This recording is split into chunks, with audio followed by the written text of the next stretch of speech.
Friends, the story begins and we see a man named Robin who had been lying unconscious on top of a sharp rock for the last 3 days. As soon as he opened his eyes, he was shocked to see the surroundings because all of his companions had been killed, and at that very moment, Robin realized that he was the only one who had survived this terrible accident. Then somehow, he buried the bodies of all his companions on the shore. As evening approached, darkness spread everywhere. The terrifying sounds coming from the jungle were not letting him go inside. So Robin climbed onto a nearby tree and sat there in fear the entire night. The only thing running through his mind was that as soon as morning came, he would have to get out of this place somehow. The next morning when he woke up, he saw the same huge ship in the distance on which he had been traveling with his companions. Robin decided to swim to that ship so he could gather food, water, and survival supplies. And after several hours of struggle, he somehow managed to reach the ship. Then as soon as he went down into the cabin, he heard the sound of a dog crying from one of the rooms. Robin nervously picked up an axe, and as soon as he broke the door and went inside, he found his beloved dog Skipper there. Seeing him brought tears of joy to Robin's eyes. After that, in another room he found some food, a few tools, and a lot of guns. Gathering all of them together, Robin came onto the deck of the ship. Then he built a strong raft using some bamboo pieces and returned to the shore with the supplies and his dog Skipper. But as soon as he looked through the food supplies, he became terrified because he only had enough rations for one meal left, which meant that now he had to get off this island as soon as possible. Otherwise, both of them would die here from hunger and thirst. Robin picked up a rifle and headed toward the jungle so he could find some way out. Crossing waterfalls, plains, and rocks, Robin eventually reached the other side of the island. But seeing the view there left him stunned because there was nothing but water as far as the eye could see. On top of that, this island was in such a location that ships never even passed over it, meaning his chances of survival were almost zero. But Robin still believed that somehow help would come to him. So he brought all his belongings to the seashore and spent the entire day staring at the ocean through his telescope for hours. 6 weeks passed like this, but nothing changed. One day, Robin and Skipper were collecting shells from the rocks, but suddenly Skipper started barking loudly. At first, Robin did not pay attention to it, but as soon as he picked up his container to drink water, his eyes widened because a large ship was passing through the distant sea. Seeing this, Robin grabbed a huge torch and started running toward the pile of wood he had prepared. But before the fire could rise completely, the ship started moving farther away from him. Robin somehow wanted to get the attention of that ship. He picked up a gun and started firing continuously toward the sea, but that also had no effect. Now in frustration, Robin jumped directly into the sea and started swimming toward the ship with all his strength. But within a few minutes, he realized that he could not even move from his place because the strong sea waves were stopping him from going forward. Slowly the ship disappeared from his sight and then vanished completely. Robin no longer had any strength left in his body. He was extremely sad and completely broken. The waves pushed him back toward the shore. At that very moment, Skipper came running toward him. He was crying as if he understood everything. Hearing Skipper's voice made Robin even more upset because Skipper's hopes were also resting on Robin. At the same time, Robin had understood one thing clearly, that no one was coming to rescue him here, so he would have to make this place his home, and from the very next day, he got to work. First of all, he searched for a safe place for himself, and then started building a small shelter using wood and leaves. Slowly, he prepared a structure for himself, which he kept improving little by little, and after a whole year, he had turned this small shelter into a large house. With time, Robin also started realizing that this island was not that bad. There were all kinds of fruits to eat here, wild animals, and best of all, natural hot water springs for bathing. Robin's daily routine had now become waking up in the morning to find food, then repairing his house during the day, and at night eating and going back to sleep. And before he even realized it, 2 years had passed. Even though Robin was alone on this island, he was not truly alone because his best friend Skipper was with him. At the same time, to keep himself busy, Robin would sometimes write in his diary, sometimes show his artistry on wood, and sometimes play the flute to entertain Skipper. But no matter how much a person tries, he can never completely escape loneliness, and something similar started happening with Robin. Now, every day began to feel the same to him. Then one day while he was walking outside with Skipper, his eyes fell upon a footprint in the sand. At first, Robin thought it must be his own footprint, but when he carefully looked at the size of the footprint, he was shocked, because this footprint did not belong to an ordinary human, but to some warrior or giant monster. Seeing this, Robin immediately pulled out his rifle and slowly started observing everything around him very carefully. Meanwhile, his eyes fell upon a boat that someone had just brought to the shore, and then he started hearing strange noises coming from inside the jungle. He ran to the house he had built and picked up some weapons, then followed those sounds deep into the jungle. But seeing the scene there made his soul tremble. Some tribesmen were performing a sacrifice ritual. They had tied up a blood-covered man who was screaming loudly and begging for his life. Seeing this sight shook Robin from the inside. He knew that if those tribesmen spotted him, then perhaps the same thing would happen to him too. But the humanity inside Robin was still alive, and he could not watch someone die like that in front of him. So he decided to save that man.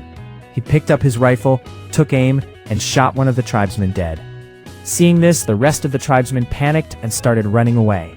Taking advantage of the opportunity, the man who was being sacrificed somehow broke his ropes and ran away from there. But after going only a short distance, he came face to face with Robin. But the man came near Robin and lifted Robin's foot onto his shoulder, as if he was thanking Robin for saving his life. But the very next moment, he snatched Robin's gun and tried to threaten him with it.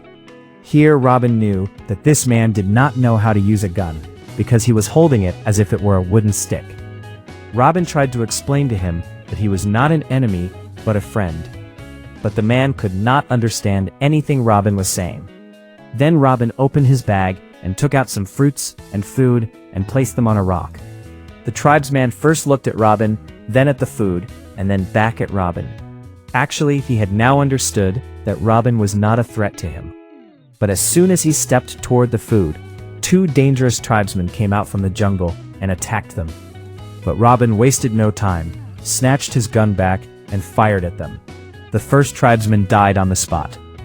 Then the man who had been afraid of Robin just moments ago rushed toward the second enemy and struck him with his weapon, killing him there.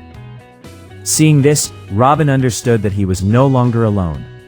But then the man who had killed the enemy tribesman started cutting and eating his flesh. Seeing this sight made Robin's soul shiver. Then the tribesman heard some sounds and ran away from there. Robin had understood that this was not an ordinary tribesman, but a cannibal. Later he returned to his house and increased his security by putting sharp wooden fences around it. Along with that, he set many traps in the surrounding areas and loaded his gun, then sat silently in one place so that if someone tried to attack him, he could kill them right there. But the surprising thing was that for 6 whole months, no enemy returned. As the days passed, Robin became more and more restless because the enemies could still attack him from anywhere. So Robin decided that if the enemies were not coming here, then he himself would go there and eliminate them. After that, taking his gun and Skipper with him, he headed toward the jungle. He was moving very carefully, but suddenly he got trapped in a net. Skipper barked seeing him, and then ran into the jungle. After some time, the same Robin had saved came out from the bushes. He came near Robin and picked up the fallen gun, looking at it as if it were some precious object. Robin was frightened. He thought that this tribesman might shoot him, but the tribesman sat on the ground with the gun and started examining it carefully. Taking advantage of this opportunity, Robin freed himself from the rope and fired a shot in the air to scare the tribesman. Now the tribesman was frightened, but at the same time he was also amazed, as if trying to understand how dangerous this thing was. Then Robin told him that this weapon was very dangerous, and to prove it he shot the bats hanging from a tree. Seeing this, the tribesman was also shocked. But then he picked up a piece of wood from the ground and threw it at the tree in front of him, knocking down 2 bats. After that, showing the bats to Robin, he said that his aim was better than Robin's. Now Robin understood that this man might be wild, but he was not foolish, and perhaps he could become very useful to him in the future. so Robin decided to take him to his house. As night fell, both of them ate together. Robin was very happy, because for the first time he had found a human friend. But Robin still did not completely trust this tribesman, so at night he chained him up so that he could not attack him.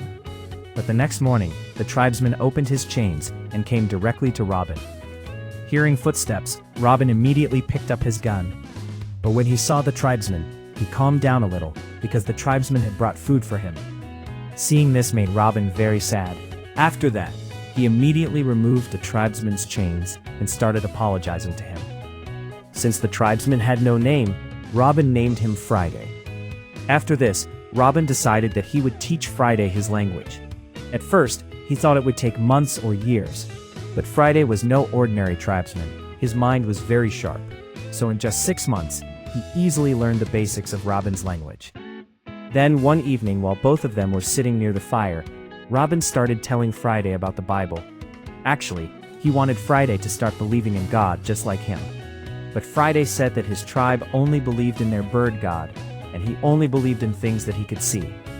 Hearing this, Robin understood that Friday was not just a tribesman, but also a deeply thoughtful man. But then Robin told Friday that he did not like his God, and showing him his Bible, said that their God lived inside it. But when Friday flipped through its pages, he said there was nothing inside it. Hearing this made Robin angry, and he started abusing him. This made Friday angry as well, and he left Robin's house and went away. After that, even though they lived in the same place, they became strangers. Even if they crossed paths somewhere, they would turn their faces away from each other. Days passed like this, and Robin started understanding that instead of trying to change someone, it is better to accept their way of thinking, and perhaps this was where Robin had made a mistake. Then a few days later, Robin gathered courage and went to meet Friday. Apologizing, he said that whatever he had said in anger, he was sorry for it. Friday forgave him too, and they both became good friends again. Slowly with time, their friendship grew even deeper. They would race crabs on the seashore, and wish that their lives could always remain this way. But then one day Friday told Robin that he had broken the rules of his tribe. That was why they were sacrificing him as punishment that day. But since Robin had saved his life, perhaps his tribe would return and try to sacrifice him again. Hearing this, Robin said that they should place many explosives around the volcano, so that when the tribesmen returned, all of them could be wiped out in a single blast. Working on this plan took them an entire month, and then one day, they started hearing loud rumbling sounds coming from the volcano cave. Hearing this, Robin and Friday secretly went there and saw that the tribesmen had already arrived. Taking the opportunity, Robin lit the explosives. Meanwhile, his dog Skipper also ran into the cave along with the spark. The very next moment, a huge explosion occurred, and along with the tribesmen, Skipper was also killed. Seeing this completely shattered Robin's heart, but somehow controlling himself, he buried Skipper in his yard and started praying for him while crying. Meanwhile, Friday told him that his tribe would come again, because they now knew he was alive. Robin replied that they could build a boat and leave for England, but Friday refused and said that he did not want to go there and become a slave to white people. But when Robin did not listen to him, Friday became angry and left. Since Robin was once again alone, he had only one option left. He would have to build a raft to escape this island. Robin only had 1 month left, because after 1 month, such a powerful storm was going to hit this place that it would destroy the entire island. So Robin kept working day and night without stopping. Then one day, while he was tying ropes on his raft, Friday came to him from behind and said that he too was ready to go with his friend, because Robin had saved his life. Therefore, it was now his responsibility to get Robin to a safe place. Saying this, he gave Robin a necklace made with his own hands, and the two of them became friends again. But suddenly a terrible storm arrived there, and helplessly both of them had to leave all their work and hide inside a broken hut. But they had never imagined that the raft Robin had tied so securely would get swept away in the water because of the storm. The next morning when they came out of the hut, they saw that the entire island had been destroyed. But something even worse was still waiting for them, because Friday's tribesmen could arrive there at any moment to capture them. So both of them immediately started setting traps in different places. Along with that, they built a wind-powered device that could fire bullets automatically. Finally, the day arrived when Friday's tribesmen came to capture them. Robin cut his beard and disguised himself like the tribesmen. And then both of them started praying to their respective gods. Soon, the enemy tribe arrived there as well. Robin started playing the flute to draw the enemy's attention toward himself so they would get trapped in the traps they had laid. And exactly that happened. Many tribesmen were killed after getting caught in Robin's traps. Robin and Friday thought that perhaps all the enemies had died. But suddenly a tribesman hiding in the bushes came out and shot an arrow directly into Robin's chest. Seeing this, Friday immediately threw his axe without thinking and killed that tribesman. After that, he quickly went into the jungle and brought back some herbs, applying them to Robin's wound. But even after 4 days, instead of healing, the wound was becoming worse. And if Robin did not get proper treatment soon, he would not survive more than 2 days. Seeing all this, Friday decided to take Robin to his tribe so he could be treated. But as soon as they reached the tribe, the tribesmen attacked them because everyone thought Robin had come to make them slaves. However, the tribe had one rule: they could not kill a sick person. So a healer from the tribe came and started treating Robin. After that, Friday was told that as soon as Robin recovered completely, he would have to fight a battle against Friday, and whoever won this battle would be the only one allowed to leave the tribe. 2 days later, when Robin recovered fully, he and Friday were forcibly taken into an arena to fight. Both of them were scared to fight each other, but if they refused to fight, both of them would be killed. So they started fighting. During the fight, Robin fell to the ground and his weapon slipped out of his hand and went far away.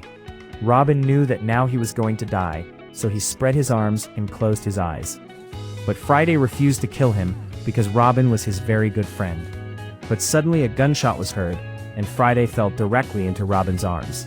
Actually, white men had attacked the tribe. Robin broke down crying over Friday's death because even his only friend had now left him. After that, Robin returned to his country, along with those white men. There he was very happy to reunite with his wife and children. But even today, whenever he is alone, he always remembers Friday, with whom he had spent some of the best moments of his life. And friends, with this, the story comes to an end here.